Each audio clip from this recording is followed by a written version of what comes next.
শুরুতেই শিরোনাম। কোনো চালু প্রকল্প বন্ধ হচ্ছে না, রাজ্যে আসছে আয়ুষ্মান ভারত। প্রথম ক্যাবিনেটে বড় ঘোষণা মুখ্যমন্ত্রী শুভেন্দুর। সীমান্তে কাঁটাতারের জন্য জমি থেকে থমকে থাকা জনগণনা, প্রথম ক্যাবিনেটে শুভেন্দু জোড়া মাস্টার স্ট্রোক।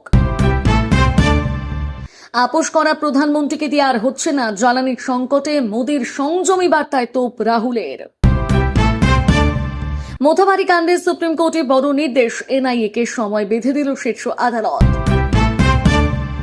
ভয়ে রাজনীতি করছে বিজেপি, খেজুরি কাণ্ডে বাংলার নয়া সরকারকে ডবল ইঞ্জিন ডিজাস্টার, তোপ অভিষেকের। এটা বিজেপি নয়, পশ্চিমবঙ্গ রাজ্য সরকার হবে, মুখ্যমন্ত্রীর সঙ্গে বৈঠকের পর স্পষ্ট করলেন শ্রমিক। বন্ধ করতে হবে সিন্ডিকেট ও গরু পাচার, মন্ত্রিসভার বৈঠকের আগে এসপিদের নির্দেশ নবান্নের। শুরু হলো অন্নপূর্ণা ভান্ডারের ফর্ম ফিল আপ, ভাতা পেতে পূরণ করুন 6টি শর্ত। শুধু মোদি শাহ নন, বাংলায় বিজেপির জয়ের আসল কারিগরকে, জানুন নেপথ্যের কাহিনী। 28 কোটির দুর্নীতি নেপথ্যে তৃণমূলের আতাউত, পঞ্চায়েত সমিতির অফিসে তালা ঝোলালেন হুমায়ুন। হারের ব্যবধান 32 লক্ষ, নাম বিবেচনাধীন 35 লক্ষ, সুপ্রিম কোর্টে বড় আবেদন কল্যাণের। রাজ্যে আর চলবে না পুরনো আইন, প্রথম বৈঠকে বিএনএস চালু নির্দেশ শুভেন্দুর। শুভেন্দুর প্রথম ক্যাবিনেট বৈঠকে ফাঁস মমতার 15 বছরের মিথ্যাচার। নেই মজুতের স্থান, উৎপাদিত তেল সমুদ্রে ফেলছে ইরান, আমেরিকার হরমুজ চালে সমুদ্র সংকট। সরকারি বাসে আর ভাড়া লাগবে না মহিলা যাত্রীদের, বড় ঘোষণা শুভেন্দুর সরকারের। এসআইআর এর জন্য বঙ্গ জয় বিজেপির, মন্তব্য থারুরের, মুখ খুললেন কেরলে কংগ্রেসের প্রত্যাবর্তন নিয়ে। শুভেন্দু সরকারে বড় দায়িত্ব মনোজ আগরওয়ালের, সিইও থেকে রাজ্যের মুখ্য সচিব। ভাতের হাঁড়ি ফেলেছিল তৃণমূল, রাজ্যে পালা বদলে 10 বছর পর ভাত খেলেন বিজেপি কর্মী। প্রতি মাসে মহিলাদের 3000, 1 জুন থেকে মিলবে অন্নপূর্ণা ভান্ডার। মুখ্যমন্ত্রী শুভেন্দুকে শুভেচ্ছা কুণালের, অভিনন্দনের তালিকায় শোভনদেব, অসীমা থাকলেও বাদ নয় না। ভারতে পেট্রোল ডিজেলের ঘাটতি নেই, পশ্চিম এশিয়ার সংকটে দেশবাসীকে আশ্বাস কেন্দ্রের। পুর নিয়োগ দুর্নীতি মামলায় ইডির হাতে গ্রেপ্তার প্রাক্তন মন্ত্রী সুজিত বসু। শিক্ষার নামে বেআইনি কার্যকলাপ, দায়িত্ব পেয়ে অবৈধ মাদ্রাসা বন্ধের হুঁশিয়ারি মন্ত্রী ক্ষুদিরামের। মমতা বন্দ্যোপাধ্যায় নিরাপত্তায় যেন কোনো খামতি না থাকে, পুলিশকে নিশ্চিত করতে বললেন মুখ্যমন্ত্রী শুভেন্দু। অভিষেকের নিরাপত্তায় আরও কোপ, Z+ আর নয়, সাংসদ হিসেবে যেটুকু পাওয়ার সেটুকুই থাকবে। প্রিয় দর্শক, এবারে আসছে বিস্তারিত খবরে। রাজনৈতিক সন্ত্রাসের বলে বিজেপি কর্মীদের পরিবারের দায়িত্ব নিল রাজ্যের নবনির্বাচিত সরকার। নবান্নে প্রথম ক্যাবিনেট বৈঠকের পর এই সিদ্ধান্তের কথা জানিয়েছেন মুখ্যমন্ত্রী শুভেন্দু অধিকারী। তিনি জানিয়েছেন, মৃত 321 জন কর্মীর পরিবারের দায়িত্ব নেবে রাজ্য সরকার। নিহত কর্মীদের প্রতি শ্রদ্ধা জ্ঞাপন করেছেন মুখ্যমন্ত্রী শুভেন্দু অধিকারী। যে সকল বিজেপি কর্মীদের আত্মবলিদানের মাধ্যমে রাজ্যে বিজেপি সরকার প্রতিষ্ঠিত হয়েছে, তাদের কৃতজ্ঞতা জানান শুভেন্দু। রাজনৈতিক সন্ত্রাসে রাজ্যের 321 জন বিজেপি কর্মীর মৃত্যুর ঘটনায় বিচারের আশ্বাস দেন তিনি। পাশাপাশি এইসব কর্মীর পরিবারগুলোকে সামাজিক ও অন্যান্য দায়িত্ব নেওয়ার সিদ্ধান্ত নিয়েছে নতুন সরকার। নতুন সরকারের প্রথম ক্যাবিনেট মিটিং হয়। এই মিটিংয়ে মুখ্যমন্ত্রী শুভেন্দু ছাড়াও উপস্থিত ছিলেন বিজেপি সরকারের আরও 5 মন্ত্রী। প্রথম মন্ত্রিসভার বৈঠকে 6টি বিষয় সিদ্ধান্ত নেওয়া হয়েছে। শহীদ বিজেপি কর্মীদের পরিবারের দায়িত্ব নেওয়ার পাশাপাশি সীমান্তে কাঁটাতারের জন্য 45 দিনের মধ্যে বিএসএফ এর জমি হস্তান্তরের সিদ্ধান্ত নেওয়া হয়েছে। এছাড়াও বেটি বাঁচাও বেটি পড়াও, বিশ্বকর্মা যোজনা, আয়ুষ্মান ভারতের মতন কেন্দ্রীয় প্রকল্পের সঙ্গে যুক্ত করা হলো রাজ্যকে। রাজ্যের আইপিএস আইএএসরা কেন্দ্রের কোনো ট্রেনিং এ এতদিন অংশ নিতে পারতেন না, এবার থেকে চাইলে তারা ট্রেনিং এ অংশ নিতে পারবেন। আজ থেকে রাজ্যে ভারতীয় ন্যায় সংহিতা লাগুর সিদ্ধান্ত হয়েছে। এতদিন বঙ্গে অসাংবিধানিকভাবে আইপিসি লাগু ছিল বলে জানান শুভেন্দু। সরকারি চাকরিতে আবেদনকারীর বয়সের ঊর্ধ্বসীমা 5 বছর বাড়ানোর সিদ্ধান্ত নিল নতুন নতুন সরকার। বাংলায় প্রচারে এসে বয়সের ঊর্ধ্বসীমা বাড়ানোর প্রতিশ্রুতি দিয়েছিলেন কেন্দ্রীয় স্বরাষ্ট্রমন্ত্রী অমিত শাহ। প্রথম মন্ত্রিসভার বৈঠকে সেই প্রতিশ্রুতি রক্ষা করলেন মুখ্যমন্ত্রী। রাজ্যে রাজনৈতিক হিংসার শিকার হয়েছেন প্রচুর বিজেপি সমর্থক। ভোটের সময় ও ভোট পরবর্তী হিংসায় খুন হয়েছেন বহু বিজেপি নেতাকর্মী। 2021 সালে রাজ্যের তৃতীয়বারের জন্য তৃণমূল ক্ষমতায় আসার পর ঘরছাড়া ছিলেন বহু বিজেপি সমর্থক পরিবার। রাজনৈতিক সন্ত্রাসের বলি হয়েছেন অনেকেই। রাজ্যে প্রথমবার ক্ষমতায় এসেই সেই সব কর্মীদের পরিবারের দায়িত্ব নিল বিজেপি সরকার। প্রথম মন্ত্রিসভার বৈঠকে এই সিদ্ধান্ত নেওয়া হয়েছে। দীর্ঘ প্রতীক্ষার অবসান ঘটিয়ে বাংলার সাধারণ মানুষের জন্য বড় ঘোষণা করলেন মুখ্যমন্ত্রী শুভেন্দু অধিকারী। নবান্নে নবনির্বাচিত মন্ত্রিসভার প্রথম বৈঠক শেষে তিনি জানিয়ে দিলেন, আজ থেকে পশ্চিমবঙ্গে আনুষ্ঠানিকভাবে চালু হয়ে গেল কেন্দ্রীয় স্বাস্থ্য বীমা প্রকল্প আয়ুষ্মান ভারত। দীর্ঘ কয়েক বছর ধরে যে সুবিধার জন্য বাংলার মানুষ হাহাকার করছিলেন, এক কলমের খোঁচায় সেই বঞ্চনার অবসান ঘটালো নতুন সরকার। মুখ্যমন্ত্রী জানান, এই প্রকল্প চালু হওয়ার ফলে রাজ্যের স্বাস্থ্য পরিষেবায় আমূল পরিবর্তন আসতে চলেছে। এর মূল বৈশিষ্ট্যগুলো হল, রাজ্যের প্রায় 1,24,00,000 দরিদ্র পরিবার বছরে 5 লক্ষ টাকা পর্যন্ত ক্যাশলেস বা বিনামূল্যে চিকিৎসার সুবিধা পাবেন। রাজ্যের 15.9 লক্ষ প্রবীণ নাগরিক এখন থেকে এই প্রকল্পের আওতায় চলে এসেছেন। বার্ধক্যের অসুস্থতা চিকিৎসার খরচ নিয়ে আর চিন্তা করতে হবে না তাদের পরিবারকে। রাজ্যের প্রায় 3 লক্ষ আশা ও অঙ্গনওয়াড়ি কর্মীকে এই বীমা প্রকল্পের অন্তর্ভুক্ত করা হয়েছে, যা তাদের দীর্ঘদিনের দাবি ছিল। রাজনৈতিক মহলের মতে আগেকার সরকারের সঙ্গে কেন্দ্রের সংঘাতের কারণে আয়ুষ্মান ভারত প্রকল্প বাংলায় থমকে ছিল। মুখ্যমন্ত্রী শুভেন্দু অধিকারী প্রথম ক্যাবিনেটে এই প্রকল্পের ফাইল অনুমোদন করে স্পষ্ট বার্তা দিলেন যে সাধারণ মানুষের স্বাস্থ্য পরিষেবা নিয়ে কোনো রাজনীতি বরদাস্ত করা হবে না। আজ থেকে রাজ্যের তালিকাভুক্ত হাসপাতালগুলোতে প্রকল্পের সুবিধা পাওয়ার প্রক্রিয়া শুরু হয়ে যাচ্ছে। 5 লক্ষ টাকার এই সুরক্ষা কবচ পাওয়ার খবরে ইতিমধ্যে জেলা থেকে শহর সর্বত্র সাধারণ মানুষের মধ্যে খুশির জোয়ার দেখা গিয়েছে। বহু মানুষ একে বাংলার স্বাস্থ্য বিপ্লব বলে অভিহিত করেছেন। প্রতিশ্রুতি ছিল, সংকল্পপত্রে অঙ্গীকার ছিল, সরকার গঠন হতে প্রতিশ্রুতি পূরণ বিজেপি সরকারের। মুখ্যমন্ত্রী পদে দায়িত্ব নিয়ে বিরাট ঘোষণা শুভেন্দু অধিকারীর। জানালেন, সরকারি বাসের সফরের ক্ষেত্রে আর ভাড়া গুনতে হবে না মহিলা যাত্রীদের। 1 জুন থেকে লাগু হবে নির্দেশিকা। 26 নির্বাচনের প্রচারের সময় রাজ্যবাসীকে একাধিক প্রতিশ্রুতি দিয়েছিল কেন্দ্রীয় নেতারা। সেখানে অন্নপূর্ণা ভাণ্ডারে 3,000 টাকা থেকে শুরু করেছিল মহিলাদের বাস ভাড়া মকুবের মতন প্রতিশ্রুতি। তবে নির্বাচনী প্রতিশ্রুতি কতটা বাস্তবায়িত হবে তা নিয়ে সংশয় ছিল রাজ্যবাসীর মধ্যে। কিন্তু সরকার গঠন হতে না হতেই দেখা যাচ্ছে প্রতিশ্রুতি পূরণে বদ্ধপরিকর বিজেপি সরকার। সোমবারে অন্নপূর্ণা ভাণ্ডার কবে থেকে পাওয়া যাবে তার দিনক্ষণ জানিয়েছে মুখ্যমন্ত্রী শুভেন্দু অধিকারী, যদিও এখনো সরকারি বিজ্ঞপ্তি প্রকাশ হয়নি। এদিন মহিলাদের জন্য সরকারি বাসে ভাড়া লাগবে না বলে ঘোষণা করলেন মুখ্যমন্ত্রী। বাংলায় প্রথম নয়, এর আগেও বেশ কয়েকটি রাজ্যের বাসিন্দার এমন অভিজ্ঞতা রয়েছে। দিল্লিতে সরকারি বাসে ভাড়া লাগে না মহিলাদের। গত অগস্ট থেকে অন্ধ্রপ্রদেশে মহিলা যাত্রীদের সরকারি বাসের সফরে গুনতে হয় না ভাড়া। তামিলনাড়ু ও কর্ণাটকে মেলে এই সুবিধা। আগামী মাস থেকে বাংলার মহিলাদের ক্ষেত্রে সরকারি বাসে লাগবে না টাকা। এদিনের প্রথম ক্যাবিনেট বৈঠকে মোট 6টি গুরুত্বপূর্ণ সিদ্ধান্ত নেওয়া হয়েছে। সেগুলো হলো, প্রথম সিদ্ধান্ত, যাদের আত্মবলিদানের মধ্য দিয়ে সরকার প্রতিষ্ঠা হয়েছে সেই 321 জন নিহত বিজেপি কর্মীর পরিবারের দায়িত্ব নিল রাজ্য সরকার। দ্বিতীয় সিদ্ধান্ত, রাজ্যের জনবিন্যাস বদলে গিয়েছে, তাই সীমান্ত রক্ষা অত্যন্ত প্রয়োজন। আগামী 45 দিনের মধ্যে বিএসএফকে কাঁটাতার দেওয়ার জন্য জমি হস্তান্তর করা হবে। তৃতীয় সিদ্ধান্ত, বেটি বাঁচাও বেটি পড়াও।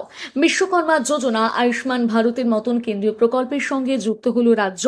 চতুর্থ সিদ্ধান্ত, রাজ্যের আইপিএস আইএএসরা কেন্দ্রের কোনো ট্রেনিংয়ে অংশ নিতে পারবেন না, এবার থেকে চাইলে তারা পারবেন।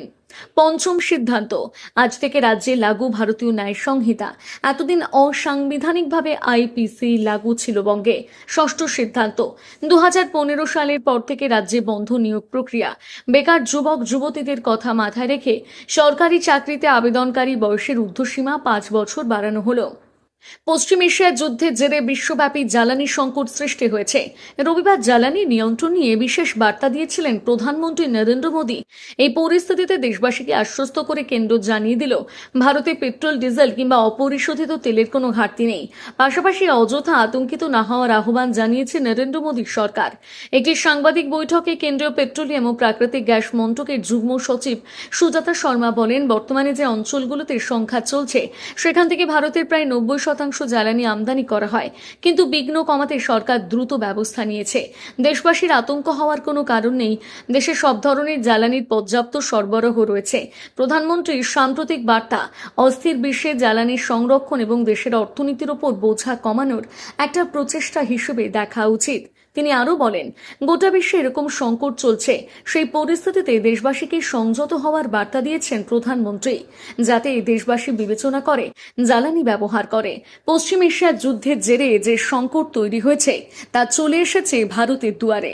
এই পরিস্থিতিতে দেশবাসীকে সংযমী হওয়ার বার্তা দিচ্ছে একগুচ্ছ আর্জি জানিয়েছে প্রধানমন্ত্রী নরেন্দ্র মোদী। একদিকে যেমন করোনাকালের কথা স্মরণ করিয়ে আম জনতাকে বাড়ি থেকে কাজ করার পরামর্শ দিয়েছেন, অন্যদিকে আগামী 1 বছর বিদেশ যাত্রা কিংবা বিদেশে গিয়ে বিয়ের পরিকল্পনা আপাতত কাটছাঁট করার আর্জি জানিয়েছেন মোদী। একই সঙ্গে ভোজ্য তেলের ব্যবহার হ্রাস এবং সোনা কেনা কমিয়ে আনার আহ্বান জানিয়েছেন প্রধানমন্ত্রী। তৃতীয়বারের জন্য অসমে সরকার করছেন হিমন্ত বিশ্ব শর্মা। আজ শপথ গ্রহণ করলেন তিনি। ওই অনুষ্ঠানে আমন্ত্রণ করা হয়েছে বাংলার নবনির্বাচিত মুখ্যমন্ত্রী শুভেন্দু অধিকারীকেও। জানা গিয়েছে, হিমন্তের শপথ গ্রহণ অনুষ্ঠানে অংশ নিতে পারেন তিনি। 126 আসনে অসম বিধানসভা নির্বাচনের সংখ্যা গরিষ্ঠতা প্রমাণের জন্য প্রয়োজন ছিল 64টি আসনের, সেখানে বিজেপি একাই পেয়েছে 82টি আসন। পাশাপাশি এনডিএর শরিক দল বিওপিএফ এবং এজিপি যথাক্রমে পেয়েছে 10টি করে আসন, অর্থাৎ এনডিএর প্রাপ্ত আসন 102, অন্যদিকে কংগ্রেস পেয়েছে মাত্র 19টি আসন। বিরাটি জয়ের পর অসমে এবার তৃতীয়বারের জন্য সরকার গড়তে চলেছে এনডিএ। 2016 সালে এখানে প্রথম এনডিএ নেতৃত্বাধীন জোট সরকার গঠিত হয়, যার মুখ্যমন্ত্রী ছিলেন সর্বানন্দ সোনোয়াল। এরপর 2021 সালে এখানে মুখ্যমন্ত্রী হন হেমন্ত। এই নিয়ে তৃতীয়বার মুখ্যমন্ত্রীর দায়িত্ব উঠেছে তার কাঁধে। 12 মে গুয়াহাটির খানাপাড়া ভেটেরিনারি কলেজ প্রাঙ্গণের শপথ অনুষ্ঠানে বিজেপির শীর্ষ নেতৃত্বের পাশাপাশি উপস্থিত থাকছেন খোদ নরেন্দ্র মোদী, থাকবেন বাংলার মুখ্যমন্ত্রী শুভেন্দু অধিকারী। এবারে বাংলার ভোট প্রচারে একাধিকবার দেখা গিয়েছে হিমন্তকে। শুভেন্দুর শপথে আসেন হিমন্ত বিশ্ব শর্মা। এবার প্রতিবেশী রাজ্যের মুখ্যমন্ত্রী হিমন্তের শপথে যাচ্ছেন বাংলার মুখ্যমন্ত্রী। এদিকে শুভেন্দু অধিকারী মুখ্যমন্ত্রী হিসেবে শপথ নিয়েছেন গত 9 মে। শপথ নেওয়ার পর সোমবার প্রথম নবান্নে পা রাখেন তিনি। প্রথম ক্যাবিনেট বৈঠকে 6টি গুরুত্বপূর্ণ সিদ্ধান্ত নেন। সিদ্ধান্তগুলো হলো, আগামী 45 দিনের মধ্যে বিএসএফ কে জমি হস্তান্তর, আয়ুষ্মান ভারতের মতন কেন্দ্রীয় প্রকল্পের রাজ্যের সংযুক্তিকরণ, আইপিএস আইএএস এর কেন্দ্রের ট্রেনিং এ অংশ, ভারতীয় ন্যায় সংহিতা লাগু, সরকারি চাকরিতে 5 বছরের বয়সসীমা ঊর্ধ্বসীমা বৃদ্ধি এবং 321 জন নিহত বিজেপি কর্মীর পরিবারের দায়িত্ব নেবে রাজ্য সরকার। ক্যাবিনেট বৈঠকের আগে রাজ্য সভাপতি শ্রমিক ভট্টাচার্যের বাড়িতে যান শুভেন্দু। সেখান থেকে একই গাড়িতে রাজ্য বিজেপির কার্যালয়ে যান দুজনে। এক প্রস্তাব বৈঠক সারেন। পশ্চিম এশিয়ার যুদ্ধ পরিস্থিতির জেরে আর্থিক চাপ ও জ্বালানি সংকট মোকাবিলায় রবিবার দেশবাসীর উদ্দেশ্যে 7 দফা আবেদন জানিয়েছিলেন প্রধানমন্ত্রী নরেন্দ্র মোদী। সংযত জীবনযাপন, বিদেশি আমদানি কমানো, রান্নার তেল ও জ্বালানির ব্যবহার কমানোর মতন বেশ কিছু পরামর্শ দেন তিনি। কিন্তু এই বক্তব্যে 24 ঘন্টা না যেতেই সরাসরি প্রধানমন্ত্রীকে আক্রমণ শানালেন কংগ্রেস নেতা রাহুল গান্ধী। তার অভিযোগ, এটিকে উপদেশ বলা যাবে না, এগুলো মোদী সরকারের ব্যর্থতার প্রমাণ। সোশ্যাল মিডিয়ায় তোপ দাগেন রাহুল গান্ধী। তার বক্তব্য, দেশের অর্থনৈতিক সংকট সামলাতে না পেরে দায়িত্ব সাধারণ মানুষের উপর চাপিয়ে দিচ্ছেন প্রধানমন্ত্রী। তিনি লেখেন, গতকাল মোদীজি বললেন সোনা কিনবেন না, বিদেশ যাবেন না, পেট্রোল কম ব্যবহার করুন, সার কম ব্যবহার করুন, তেলে রান্না কমান, মেট্রোতে উঠুন, বাড়ি থেকে কাজ করুন। এগুলো কোনো পরামর্শ নয়, এগুলো স্পষ্ট ব্যর্থতা। রাহুলের দাবি, 12 বছরের শাসনে দেশের অর্থনৈতিক কাঠামো এতটাই নড়বড়ে হয়েছে যে এখন প্রধানমন্ত্রী জনগণকে বলে দিচ্ছেন কি কিনতে হবে, কোথায় যেতে হবে, কিভাবে চলতে হবে। তার অভিযোগ, দায়িত্ব নেওয়ার বদলে সরকার উল্টে মানুষের উপর দায় চাপাচ্ছে। দেশ চালানোর ক্ষমতা একজন আপোষকারী প্রধানমন্ত্রীর হাতে নেই। হায়দ্রাবাদ এবং সেকেন্দ্রাবাদের সভায় মোদী বলেন, বিদেশি আমদানির উপর নির্ভরতা যত কমবে তত শক্তিশালী হবে ভারতের আর্থিক ভিত্তি। রান্নার তেল, রাসায়নিক সার আমদানির পেছনে দেশের যে বিপুল অর্থ খরচ হয় তা কমাতে তিনি দেশবাসী এবং কৃষকদের সংযত ব্যবহারের আহ্বান জানান। প্রধানমন্ত্রীর কথায়, যদি প্রতিটি পরিবার রান্নার তেলের ব্যবহার কমিয়ে আনে তা শুধু স্বাস্থ্যের জন্য ভালো নয়, দেশের অর্থনীতির পক্ষে বড় সুরাহা। কৃষকদের উদ্দেশ্যে তার অনুরোধ, রাসায়নিক সার কমিয়ে প্রাকৃতিক কৃষি পদ্ধতির দিকে ঝোঁকা উচিত, যাতে বৈদেশিক মুদ্রার সাশ্রয় এবং জমির স্বাস্থ্যের উন্নতি দুটোই সম্ভব হয়। এছাড়া পেট্রোল ডিজেল সাশ্রয়, গণপরিবহন ব্যবহারের পরামর্শ দিয়ে মোদীর মন্তব্য, বর্তমান পরিস্থিতিতে দায়িত্বশীলভাবে জীবনযাপন করাই আধুনিক দেশপ্রেমের রূপ। দেশপ্রেম মানে শুধু সীমান্তে দাঁড়িয়ে লড়াই নয়, নিজ নিজ ভূমিকা সঠিকভাবে পালন করাও দেশ রক্ষার অংশ। মোদীর অর্থনৈতিক সংযম বার্তার পর রাহুলের কড়া প্রতিক্রিয়া রাজনৈতিক অঙ্গনে নতুন বিতর্ক তৈরি করেছে। কেন্দ্র এখনো রাহুলের মন্তব্যে আনুষ্ঠানিক প্রতিক্রিয়া জানায়নি, তবে বিশেষজ্ঞদের মতে অর্থনৈতিক চাপ ও নির্বাচনী আবহে দুই শীর্ষ নেতার এই বাগযুদ্ধ আগামী কয়েকদিন আরও তীব্র হবে। সপ্তাহের প্রথম কাজের দিনে প্রশাসনিক রাশ শক্ত করতে কোমর বেঁধে নামলেন নতুন মুখ্যমন্ত্রী শুভেন্দু অধিকারী। একদিকে যখন দলের সংকল্পপত্র বাস্তবায়িত করতে রাজ্য বিজেপির সভাপতির সঙ্গে রুদ্ধতার বৈঠক সারলেন, অন্যদিকে তেমনই আজ বিকেলে নবান্ন সভাঘরে রাজ্যের শীর্ষ পুলিশ কর্তাদের নিয়ে করবেন এক হাই ভোল্টেজ বৈঠক। দায়িত্ব নেওয়ার 48 ঘন্টার মধ্যে আইন শৃঙ্খলা নিয়ন্ত্রণে শুভেন্দুর এই সক্রিয়তা প্রশাসনের অন্দরে কৌতূহল তৈরি করেছে। এদিন সকালে মুখ্যমন্ত্রী প্রথমে যান বিজেপির রাজ্য সভাপতি শ্রমিক ভট্টাচার্যের বাড়িতে। সেখান থেকে সরাসরি যান সল্টলেকের দলীয় কার্যালয়ে। শ্রমিক ভট্টাচার্যের সঙ্গে মূলত বিজেপির সংকল্পপত্র বাস্তবায়ন নিয়ে আলোচনা হয় তার। বৈঠক শেষে শ্রমিক ভট্টাচার্য স্পষ্ট করে দেন নতুন সরকারের নীতি। তিনি বলেন, সরকার সরকারের মতন চলবে আর দল দলের মতো। এটি কোনো বিজেপি সরকার নয়, এটি পশ্চিমবঙ্গ রাজ্য সরকার। আয়ুষ্মান ভারত, মহিলা ও বেকার ভাতা, ডিএ এবং সপ্তম বেতন কমিশনের মতন প্রতিশ্রুতিগুলো কিভাবে দ্রুত কার্যকর করা যায় তা নিয়ে সরকারের সঙ্গে দল সহযোগিতা করবে বলে জানান তিনি। এদিন বিকেল 5টায় নবান্ন সভাঘরে শুরু হতে চলেছে সেই বহু প্রতীক্ষিত বৈঠক, যেখানে রাজ্যের ডিজি, এডিজি এবং অন্যান্য শীর্ষ পুলিশ আধিকারিকদের মুখোমুখি হবেন মুখ্যমন্ত্রী। সূত্রের খবর, ভোট পরবর্তী পরিস্থিতি এবং রাজ্যের আইন শৃঙ্খলা ব্যবস্থার বর্তমান হাল খতিয়ে দেখাই বৈঠকের প্রধান লক্ষ্য। ভয় আউট, ভরসা ইন। বিজেপির দেওয়া এই স্লোগানকে বাস্তবায়িত করতে পুলিশ প্রশাসনকে ঠিক কি করা পদক্ষেপ নিতে হবে তার নীল নকশা আজই তৈরি হতে পারে। রাজনৈতিক বিশ্লেষকদের মতে ক্ষমতা হস্তান্তরের পর নবান্নের অলিন্দে নিজের আধিপত্য কায়েম করতে এবং পুলিশের তৎপরতা বাড়াতে প্রথম দিন থেকেই ব্যাটিং শুরু করে দিয়েছে শুভেন্দু।